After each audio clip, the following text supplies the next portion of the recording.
فرشتوں وہ سلطان معراج ہے، ان چیزوں کا بیان جن سے روزہ نہیں ٹوٹتا۔ کل جو بیان گزرا تھا وہ تھا جن چیزوں سے روزہ بھی ٹوٹ جاتا ہے اور کفارہ بھی لازم آتا ہے۔ کن چیزوں سے روزہ نہیں ٹوٹتا؟ مسئلہ بھول کر کھایا پیا یا جمع کیا تو روزہ نہ ٹوٹا۔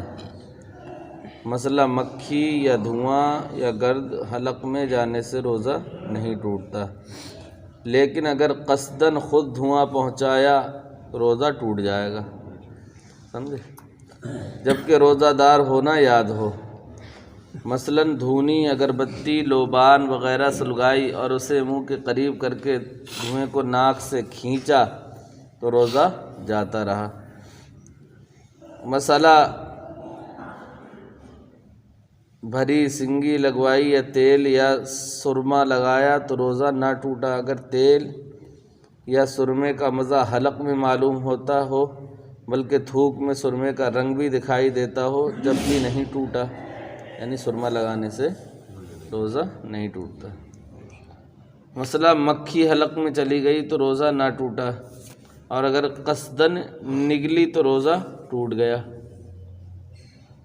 جان بوجھ کے نگلے گا، تو نگلنا ہی نہیں چاہیے جان بوجھ کے۔ مسئلہ بات کرنے میں تھوک سے ہونٹ تر ہو گئے اور اسے پی گیا یا کھکار منہ میں آیا اور کھا گیا، روزہ نہ ٹوٹا مگر ان باتوں سے احتیاط چاہیے۔ حوالہ عالمگیری در المختار رد المختار۔ مسئلہ دانت سے خون نکل کر حلق تک پہنچا مگر حلق سے نیچے نہ اترا تو روزہ نہ ٹوٹا۔ مسئلہ بھولے سے کھانا کھا رہا تھا، یاد آتے ہی فوراً نوالا تھوک دیا تو روزہ نہ گیا، جیسے یاد آیا ویسے چھوڑ دیا تو روزہ نہ گیا، اور نگل لیا تو روزہ جاتا رہا۔ منہ میں نوالا تھا، یاد آیا تو وہ نوالا جو ہے پھر نگلنا نہیں ہے، اسے تھوک دینا ہے۔ یا کوئی بھی چیز کھا رہا تھا، جیسے یاد آ گیا کہ میں روزہ دار ہوں تو فوراً اس کو تھوک دینا ہے، اگر نگل گیا تو روزہ ٹوٹ جائے گا۔ مسئلہ صبح صادق شروع ہونے سے پہلے سحری کھانا شروع کیا، کھاتے کھاتے صبح صادق شروع ہونے لگی، صبح شروع ہوتے ہی اگر نوالا اگل دیا تو روزہ نہ ٹوٹا اور نکل گیا تو روزہ ٹوٹ گیا۔ اور لوگ جو ٹائم ختم ہو جاتا ہے نا تو سوچتے ہیں بھی ٹائم باقی ہے، 5 منٹ باقی ہیں، لوگ کھاتے رہتے ہیں، اس سے روزہ نہیں ہوگا اگر کھایا تو۔ وہی تو کہتے ہیں نا اذان تک ٹائم ہے، اور یہ اپنی اپنی طرف سے بنا لیتے ہیں۔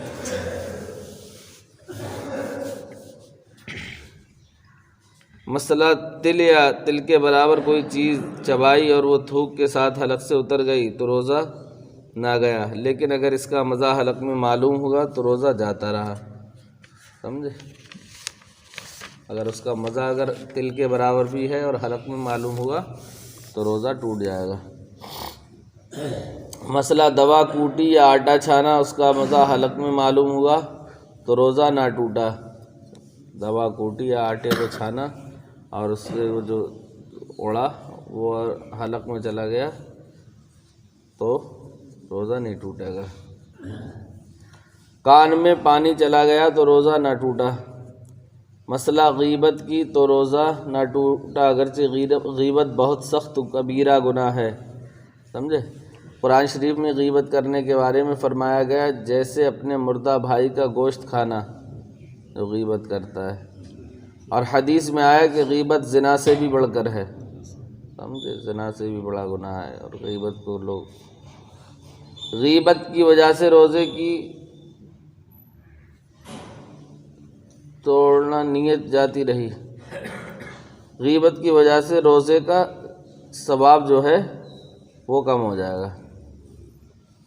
مسئلہ بوسہ لیا مگر انزال نہ ہوا تو روزہ نہیں ٹوٹا، یوں ہی عورت کی طرف بلکہ اس کی طرف دیکھنے سے بھی روزہ اور اس کو ہاتھ لگانے سے بھی روزہ نہیں ٹوٹے گا، لیکن اگر شہوت کے ساتھ میں لگایا تو ٹوٹ جائے گا، سمجھے؟ وہ پچھلے بیان کو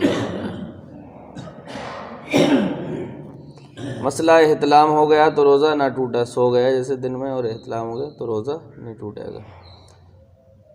مسئلہ جنابت کی حالت میں صبح کی، بلکہ اگر سارے دن جنوب بے غسل رہا تو روزہ تو صحیح ہو جائے گا، مگر اتنی دیر تک قصداً غسل نہ کرنا کہ نماز قضا ہو جائے، گناہ و حرام ہے۔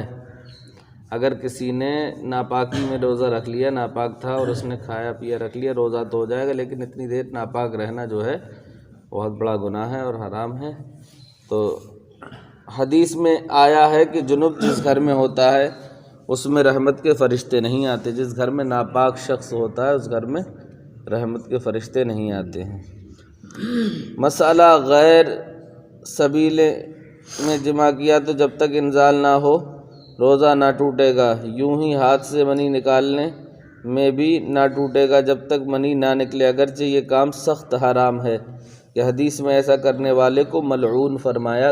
فرشتوں وہ سلطان معراج ہے۔